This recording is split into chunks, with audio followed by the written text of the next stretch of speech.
Señores, buenas tardes. Una semana difícil para Tucumán, pero voy a aclarar esto, no es todo Tucumán. El sur de la provincia no tuvo las mismas complicaciones. Por ejemplo, el obispo de Concepción le fue a agradecer a la policía haber realizado patrullas en todo el sur de la provincia.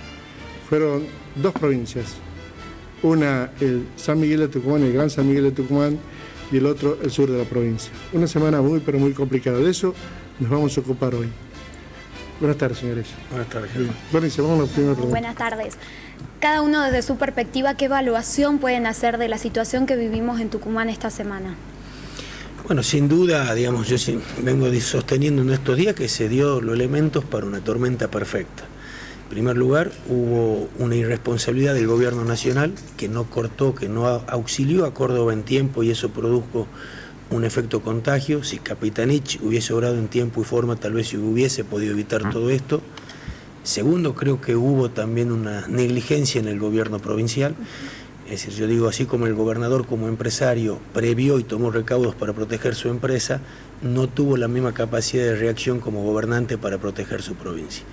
Tercero, creo que esto nos deja un gran análisis que tenemos que hacer de la policía de nuestra provincia. Hay policías realmente muy honestos, muy capaces con vocación, pero hay otro sector que actúa de forma muy extorsiva, manejando a toda la fuerza, y creo que aquí el gobierno debe hacer una depuración muy grande en la policía. Y el cuarto factor de análisis que contribuye a esto, realmente uno pudo ver una sociedad realmente con los valores bastante distorsionados, ¿no? Un oportunismo de un sector de la sociedad que a la hora de acuartelamiento ya estaba saqueando. Bien. Daniel. Sí, bueno, acá lo que ha estallado son las contradicciones de un modelo que está agotado. La inflación ha estallado por el lugar más inesperado, siendo que es un instrumento de ajuste contra la población trabajadora, ha estallado en un sector que forma parte del aparato del Estado y que es usado por los gobiernos nacionales y provinciales justamente para enfrentar las demandas sociales. Ha estallado allí y ahora queda planteado el problema siguiente: si hay plata para elevar al costo de la canasta familiar el salario básico de la policía, ¿por qué un maestro, por qué un enfermero, por qué un médico no puede ganar lo mismo? Segundo problema, ¿cómo puede ser que en el medio del terremoto y los muertos acá en Tucumán, en Plaza de Mayo, la Presidenta de la República bailando candombe, casi burlándose, porque es conocido y era conocido nacionalmente lo que estaba ocurriendo acá? Segundo lugar, no hubo gobierno durante 48 horas acá. Y cuando Alfonsín, porque es una cosa que la voy a asociar, cuando Alperovich hizo el anuncio del arreglo, fue como Alfonsín con lo de Semana Santa, el Feliz de Pascua. Dijo, ya hemos arreglado, está esto, lo otro, papá. ¿Y el arreglo en qué consistió? En someterse a la extorsión de los extorsionadores. Le entregó en 48 horas todas las demandas, reincorporó a los que estaban afuera de las demandas del mes de abril y creó una crisis donde el jefe de la policía se tuvo que retirar. Entonces tenemos una crisis abierta y un conflicto social que no ha sido resuelto porque ahora hay que satisfacer los reclamos. Y el 19 y el 20, lo que va a estar en la calle en todo el país es el reclamo de los trabajadores. Te tengo una pregunta, por sí o por no. ¿Vos apoyás el movimiento policial? No, de ninguna manera. Porque vos decís, la exteriorización del reclamo dentro de la situación social. No. El problema consiste en lo siguiente. En el país comer tienen que comer todos. Tiene que comer el gendarme, tiene que comer el policía, tiene que comer el trabajador. Puntualmente en este caso, ¿no lo apoyás o lo apoyás? No lo apoyo. Pero perfecto. Insisto en este problema. Tienen que comer todos. Pero una cosa es cuando vos lo apoyás en un sistema y en otros. Todos los sectores yo no lo voy a apoyar, voy a apoyar porque la policía es un instrumento de represión y no simplemente gente que puede ser considerada trabajadores públicos. Bien. Bueno, yo entiendo que se hagan consideraciones de índole política, pero no voy a entrar en ningún tipo de controversia, porque creo que el problema es tan grave que amerita una reflexión social conjunta.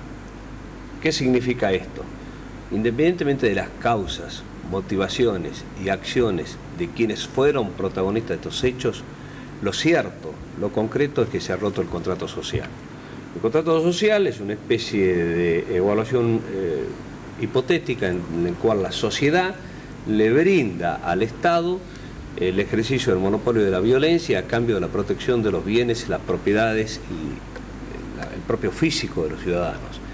Este contrato social está hoy en tela de juicio y es tarea de toda la sociedad recomponerlo.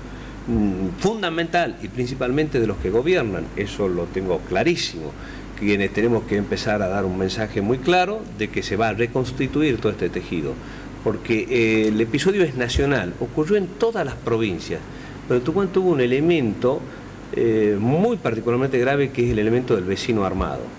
El vecino armado es, yo me siento indefenso y sustituyo al Estado en lo que son sus funciones esenciales.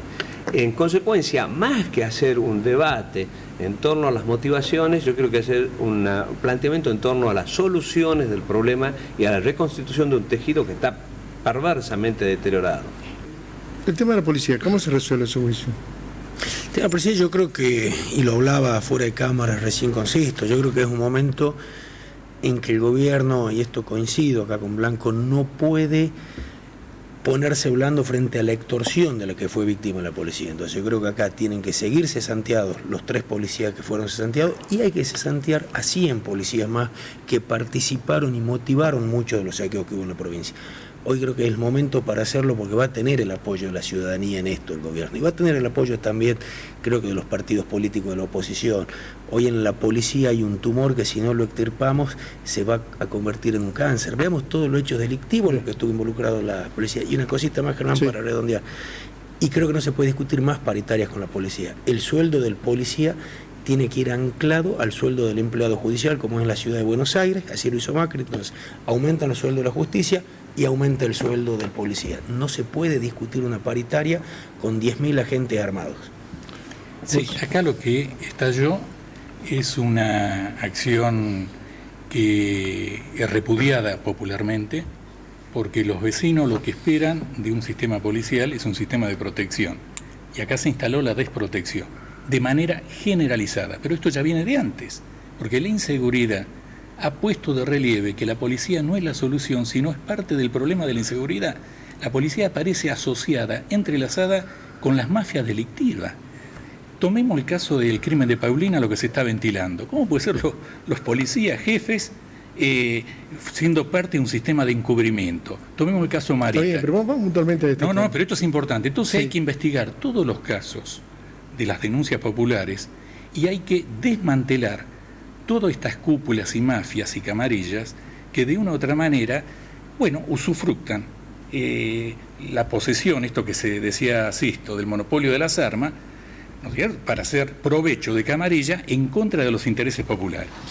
Mire, esto es función esencial del gobernador. Él está trabajando con su equipo de asesores en la elaboración de una serie de medidas que va a tender a reconfirmar la supremacía del poder político por encima del poder policial. Si no se restablece el principio de autoridad, si no se vuelve a colocar por encima la política de la fuerza policial, va a ser imposible hacer ningún otro tipo de cosas. Lo que está evaluando el gobernador es el momento y la oportunidad del lanzamiento de las medidas, por una sencilla razón. Están muy frescos los acontecimientos y se prevén eventuales episodios por el día 19 y 20 de diciembre que ameritan tomar las medidas en un marco de prudencia, pero decisiones se tienen que tomar y se tienen que tomar de inmediato, sin principio de autoridad. La fuerza policial es, en lugar de proteger, es lo que nos aflige. Te agrego un bocadito, sobre esto.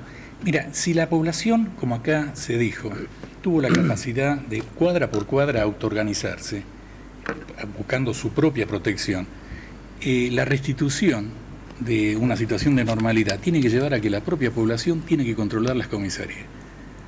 No puede ser que las comisarías sean... Han hecho algo así, ¿no? En el día de ayer, la Municipalidad de Yerba Buena ha recibido grupos de vecinos que se han ido a quejar, han hecho una manifestación y han establecido una comisión mixta donde van representantes de varias agrupaciones vecinales que van a ir a reunirse todos los días martes en el seno de la Municipalidad de Yerba Buena, elevando una serie de peticiones que incluyen lo que pide el señor, que es el contralor del vecino del accionar real de la policía, su presencia en los puestos de trabajo, el efectivo funcionamiento del 911, etcétera, etcétera. Ayer ha empezado o se ha abierto un camino en ese sentido. ¿Cómo se restablece la confianza de la sociedad civil con la policía? Bueno, era un poco lo que te decía. En primer lugar, tiene que haber la gente tiene que sentir que del poder político realmente hubo una limpieza en la policía, porque hay agentes muy buenos y muy honestos que hoy están pagando el costo tal vez de un sector corrupto de la policía. Hoy el policía honesto no puede salir a la calle porque la gente quiere lincharlo.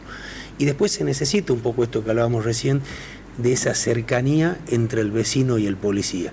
Que el policía sea una persona conocida en su barrio, conocida en la cuadra que patrulla, que él conozca a su vecino. Esa sensación de cercanía es necesaria, pero lo primero que necesitamos es que la policía deje de estar involucrado en hechos delictivos. Acá existe una contradicción. La policía es parte del aparato del Estado, los que administran los estados son los gobiernos, y la política del gobierno nacional es una política frente a una crisis general, una política de descargar la crisis sobre las espaldas del pueblo. Se paga a los banqueros, no se le paga a los jubilados. Se le paga en este caso, se le aumenta a la policía, pero no se aumenta a los trabajadores. Entonces, una política de ajuste va a generar protestas sociales, es elemental. ¿Y qué es lo que va a hacer la policía? ¿Se va a colocar del lado de la protesta? Lo demostró en Plaza Independencia de que no.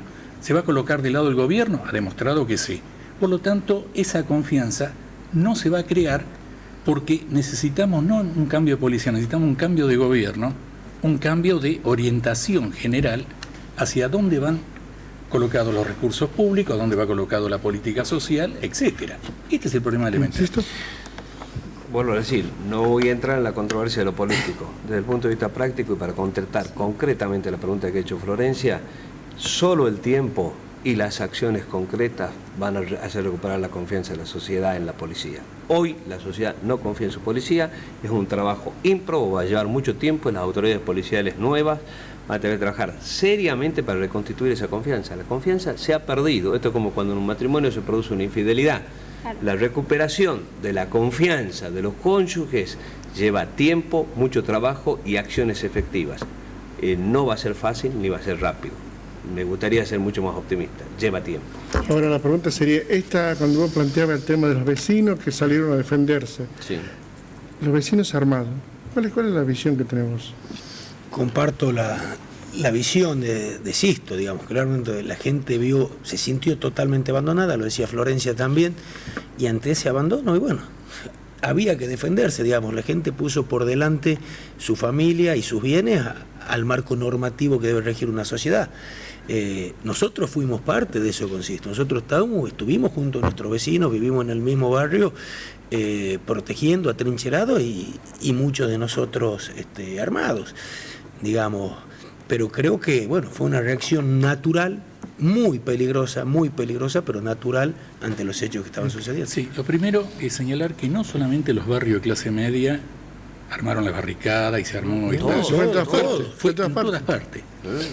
Lo cual demuestra una conciencia muy elevada de nuestra población de no dejarse avasallar en una situación de vacío político, porque de lo contrario quedaría una situación absolutamente anarquizada. Hubo un principio elemental de autoorganización para defender las vidas y defender los bienes materiales de cada familia, pero no de manera individual, de manera colectiva. Y eso ha creado una confianza que no existía y que yo me di cuenta en mi propio barrio, entre gente de distintos niveles sociales, distintos niveles culturales, una confianza de que hemos logrado superar una situación entre todos. Es cierto. Sí, yo lo he vivido muy preocupado. Para mí realmente es muy doloroso, absolutamente indeseable que los vecinos usen armas.